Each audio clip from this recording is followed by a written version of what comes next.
రాత్రి వేళ కామాక్షి ఆయన పడుకున్న దగ్గరికి వచ్చి తట్టి లేపింది. ఆయన లేచారు. కేశపాశాన్ని తీసి ఇలా చూపించి ముట్టుకో అంది. ఆయన ఇలా ముట్టుకున్నారు. జిగురుగా ఉంది. ఏమ్మా జుట్టు జిగురుగా ఉందన్నారు. పాలు పోసి వెళ్ళిపోయావు అంది. అమ్మా నీ గుడి పునర్నిర్మాణం చేయాలని తాపత్రయపడ్డానమ్మా అన్నారు. ఏమయ్యా గుడి పునర్నిర్మాణం చేయడానికి నువ్వు సంపాదించాలా? నన్ను అడిగితే నేను ఇవ్వను.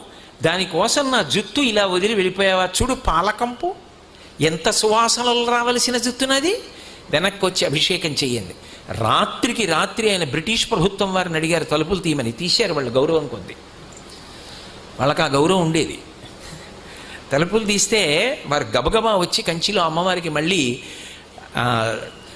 అభిషేకం పూర్తి చేశారు. ఆ తర్వాత ఎక్కడి నుంచి వచ్చిందో కాసుల వర్షం పడిపోయింది. ఆ దేవాలయం అంతా పునర్నిర్మాణం చేశారు.